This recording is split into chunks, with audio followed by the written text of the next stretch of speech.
Go ahead. Gracious and generous God, we offer our gifts to you, knowing full well we have devoted so much more energy into finding gifts for our families and friends, and much less on the gifts we offer to you. You gave Mary, an unmarried girl, a son so the world might have a Savior. Her response was so simple: "Here I am, the servant of the Lord. Let it be according to your word." May her affirmation of faith and obedience be the gift that we offer this day. In Christ we pray. Amen.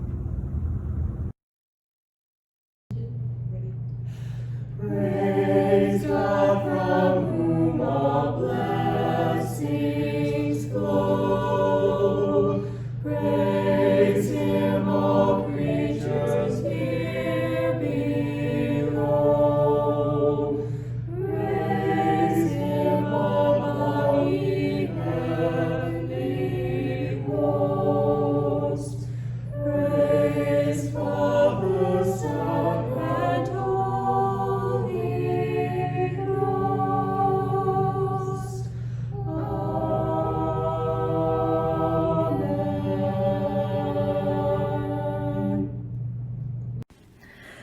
Now is the time of watching and waiting, the time of pregnant expectation of new life. Now is the season of hope unfolding, the dark winter season when hope is waiting to be born. Let us come before God with receptive and willing spirits. May our souls magnify God's name, and may our spirits rejoice in God our Savior. Rejoice. God comes to bring the birthday of life and hope. Amen.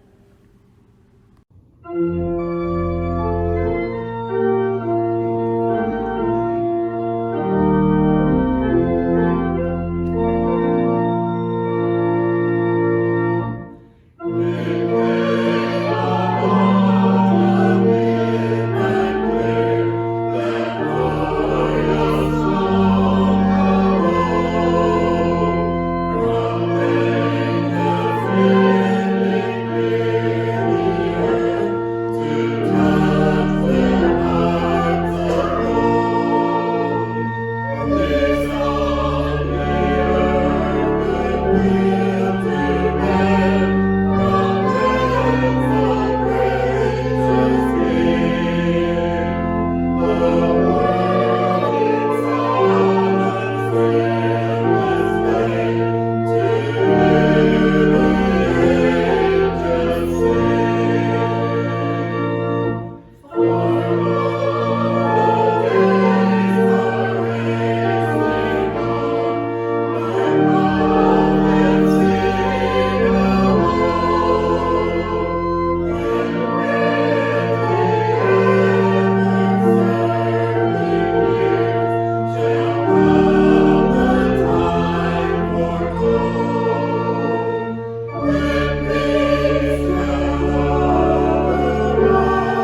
we lit the candles of hope, peace, and joy on our Advent wreath. We relight them now to remind us of the hope that Christ will come again, bringing everlasting peace and joy. Okay.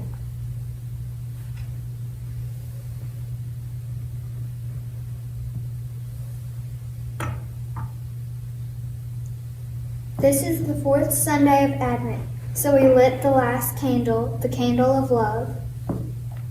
To a world of empires and despots, war and greed, grief and apathy, we proclaim that love is strong enough to overcome all evil and that compassion is more powerful than fear. The angel Gabriel reassured Mary that nothing will be impossible with God. The power of love is the power to overcome what we think is impossible. Love tells us that God doesn't want our excuses for why we dare not try, but our faithfulness to do. As we light the candle of love, we remember that God so loves this world, that he sent his only Son, Jesus, to save us. We do so in honor of those who have shown us how to love, even when doing so is not convenient or sensible. We remember those who show us that compassion, unconditional love, is central to a Christian's life.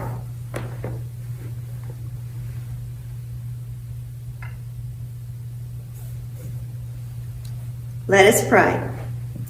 All-loving God, break into our world and our hearts again. Magnify your love in us until it overflows to our neighbors. Renew our faith to relive the wonder of your love. Prepare our hearts to be transformed by you, that we may shine the light of your compassionate love. Come, God of love, come.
Matthew chapter 1, verse 18 through chapter 2, verse 15. This is how the birth of Jesus Christ took place. When Mary, his mother, was engaged to Joseph before they were married, she became pregnant by the Holy Spirit. Joseph, her husband, was a righteous man. Because he didn't want to humiliate her, he decided to call off their engagement quietly. As he was thinking about this, an angel from the Lord appeared to him in a dream and said, "Joseph, son of David, don't be afraid to take Mary as your wife, because the child she carries was conceived by the Holy Spirit. She will give birth to a son, and you will call him Jesus, because he will save his people from their sins." Now all of this took place so that when the Lord had spoken through the prophet, what the Lord had spoken through the prophet would be fulfilled. "Look, a virgin will become pregnant and give birth to a son, and they will call him Emmanuel." And Emmanuel means God with us. When Joseph woke up, he did just as the angel from God commanded and took Mary as his wife, but he didn't have sexual relations with her until she gave birth to a son. Joseph called him Jesus. After Jesus was born in Bethlehem in the territory of Judea during the rule of King Herod, Magi came from the east to Jerusalem. They asked, "Where is the newborn King of the Jews? We've seen his star in the east, and we've come to honor him." When King Herod heard this, he was troubled, and everyone in Jerusalem was troubled with him.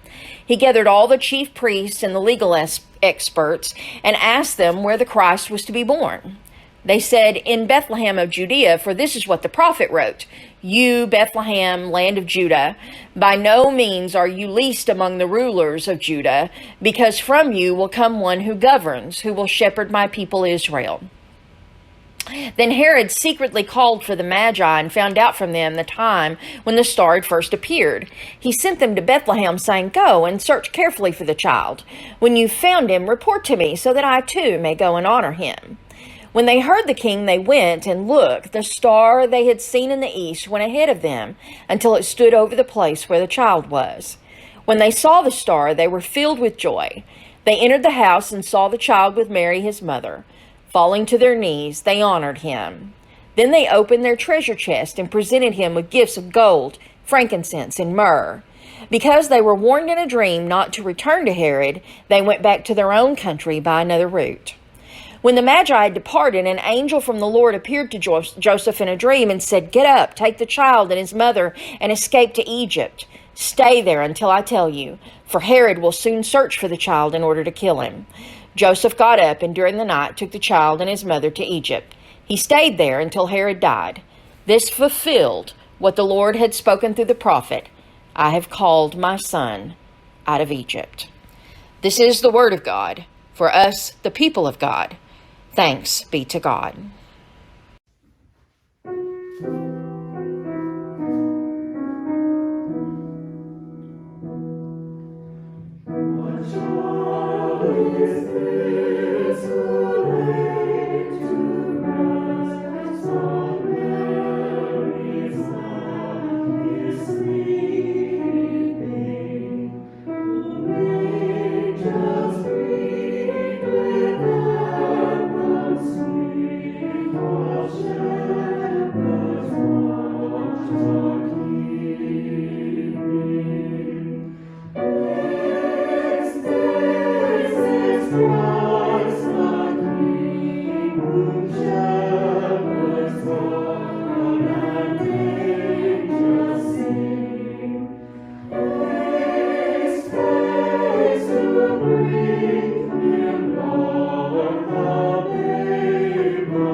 Us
I'm Pastor Melanie Tubbs, and I'm so glad to welcome you to our worship this morning, the fourth Sunday of Advent. Let us pray. Dear God, as we come together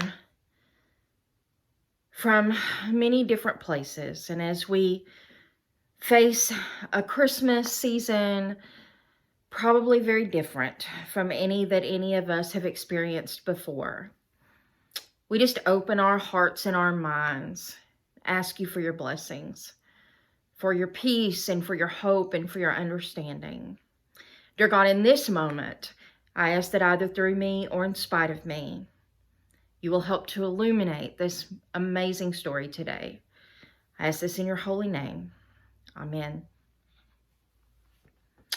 So we have been, through the weeks of Advent, we have been following Light of the World, A Beginner's Guide to Advent by Amy Jill Levine in our sermon series. And this is the last in that series. We'll finish the book.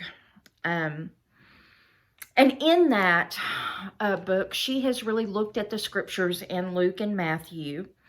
And she's tried to show us how their viewpoint and their focus are quite different, even though they both have a nativity story, that many times those things are very different. And she says that we shouldn't be focused on pulling out the different, the specifics.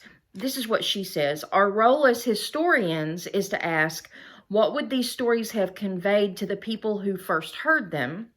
And our role as readers is also to ask, what do these stories mean to me? And what have they meant to my community and to my tradition over time and across the globe?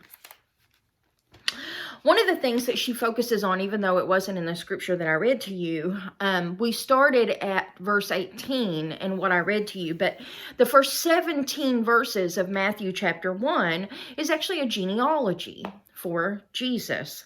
And it connects Jesus. It's obvious that it's there to connect Jesus to David and to Abraham. There are 4 women who are mentioned in Jesus's genealogy, which, normally it wasn't traced through the women anyway. So to have them there means that they must mean something. And so Levine says, first of all, the 4 women are Tamar, Rahab, Ruth, and Bathsheba. And Levine says that Matthew is really showing us 4 things by including these women. Number 1, that women contribute, that women are going to be important to the story of Jesus and we need to pay attention. She also says that Matthew includes these specific 4 women, all of whom have unexpected sexual relationships. And so maybe we're being told not to make quick judgments. We are about to find out that Mary is a bride-to-be, and yet she's going to be pregnant. They have very different family structures are represented by these women. You have widows, and you actually have a single mom in Rahab. You also have to realize that all 4 of these women that are included in Jesus's genealogy are outsiders. They're foreigners, a Canaanite, a Moabite, and a Hittite. And yet they all show deep loyalty and are very important in Israel's story.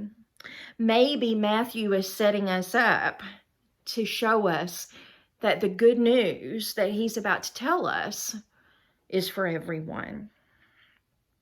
In Luke's version of the story, we know as readers that Mary has become pregnant by the Holy Spirit. But in Matthew's version, in which we really look at Joseph's part in this story, Joseph doesn't know that. Joseph finds out that Mary's pregnant. He doesn't know that it's by the Holy Spirit. And so all he knows is that his wife-to-be is pregnant and it's not by him. It's easy to imagine that he would have been hurt and disappointed, confused. So he decides, we're told that because he's a righteous man, he decides that he's going to divorce her quietly. But then an angel comes to him in a dream, and that will be a theme we see a lot, and tells him that it was the Holy Spirit, and that not only is he to go ahead and marry Mary, but he's to name this baby Jesus, and to know that this baby will be called Emmanuel, which means God with us. Then, in this version of the story, we hear about the Magi. We could do an entire series on just the Magi, but for the purposes of this, we're going to focus on the fact that they go to King Herod and say, where is this King of the Jews that we've been looking for? Which there's a whole lot caught up in that too. Levine actually says, they weren't all that wise, because for them to go to King Herod and say, where's this kid that's going to be the King of the Jews, or is the King of the Jews, they're belittling Herod's kingship. Even if Herod already wasn't paranoid about that, it certainly would have made him that way. The Magi are thought to have been Zoroastrian priests, and they would have been... well, we don't really know. Some like to argue that they themselves were kings. Maybe they were scientists or whatever scientists, were for that time period. They certainly had pagan beliefs. And it's funny because Herod, who himself is a leader in the Jewish faith, has to call his priest and say, hey, where is the Messiah child supposed to be born? He doesn't know himself. And so he gets told that in the prophecy,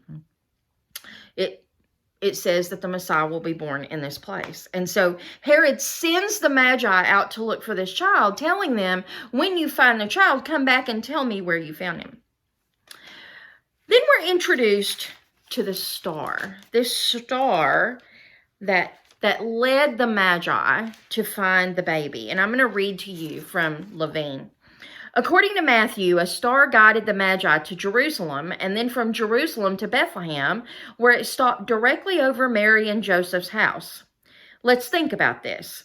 Stars, which are giant balls of gas that fuse hydrogen into helium in a thermonuclear way, she says, more information here is above my pay grade, do not function like GPS systems, first dropping the Magi off in Jerusalem and then rerouting to get them to the suburbs. She says Bethlehem is about 5 miles southwest of Jerusalem. Moreover, Matthew tells us that the star stood over the place where the child was. If a star, as we understand stars, were to stop directly over a house, that house would be incinerated, as would the rest of the earth. Therefore, the incessant articles attempting to explain the star scientifically with things like planetary conjunctions, Halley's Comet, supernovas, and that kind of thing, misread Matthew. The Star of Bethlehem is not about science. It's about the search for meaning. The star of Matthew's 2nd chapter is not a star as we understand stars. People in antiquity did not know about thermonuclear fusion or even how big stars are. In the ancient world, stars were sentient beings, gods, or the souls of the righteous or angels. The star is thus a heavenly messenger, not a science lesson. We celebrate the Epiphany on January 6th when the Magi arrived to actually see the baby. And they bring gifts. And we could go into all of that as well. But a dream tells them that they should not, in fact, go back through Jerusalem and tell Herod that they found the baby, but go home another way because it might put the baby in danger. And then Joseph has another dream. Joseph gets another message. An angel comes to Joseph in a dream and says, bad things are about to happen and the baby's in danger, and so you need to take Mary and the baby and you need to go to Egypt. And this is very carefully done by Matthew because it connects Jesus' story to Israel's story, and even more specifically to Moses. Remember that when Moses was born, it was during a time when the Pharaoh was having all the boy Jewish babies killed. And so both Jesus and Moses managed to escape a ruler that was killing boy babies. Matthew is very careful, and he will continue to be very careful throughout his gospel to show that Jesus is not there to replace Moses. Jesus is not there to replace the law of Israel, but to fulfill it. And by repeating Israel's story and having these elements that are so obviously a part of Israel's story, it means that Jesus is not just repeating that story, but Jesus is going to bring brand new meaning to it. And so we're left to wonder, what does it all mean? And I think my question for you on this fourth Sunday in Advent as we finish up this book is, where are you in the story?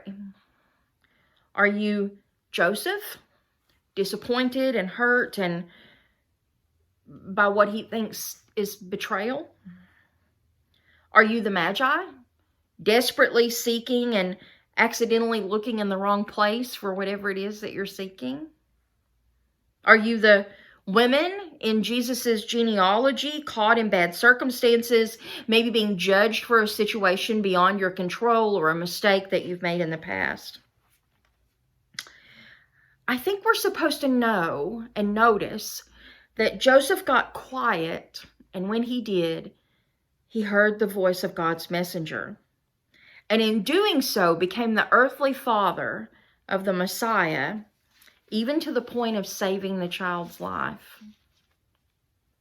The Magi keep searching, and they didn't give up, and they find this baby, and they also heed God's messengers, God's voice, and do not further endanger the child.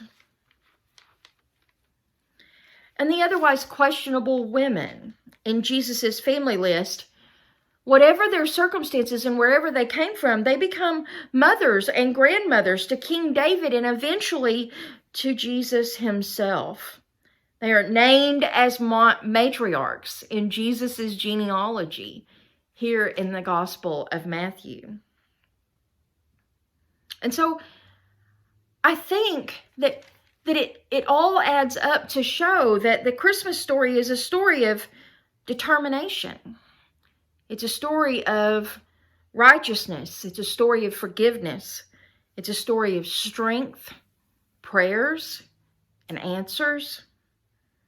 It's a story of people who are obedient to God's voice. And because of that, amazing things happen.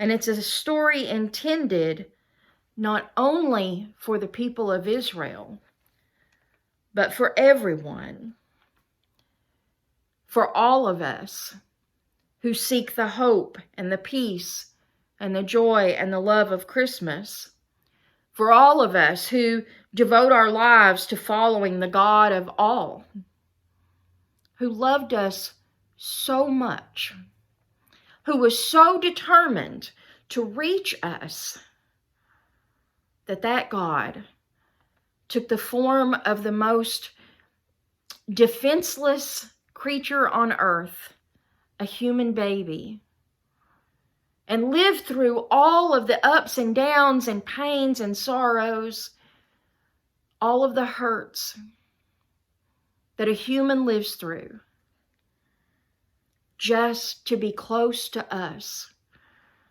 and to show us his love. May you feel it. May you know that it is for you as you remember the Christmas story this year. In the name of the Father, and the Son, and the Holy Spirit. Amen. Merry Christmas. Be blessed. Know that you are loved.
As we come to the end of this service, I pray that it has been inspirational to you and that the hope, the love, the peace, and the joy of the Advent season will surround you for the following days.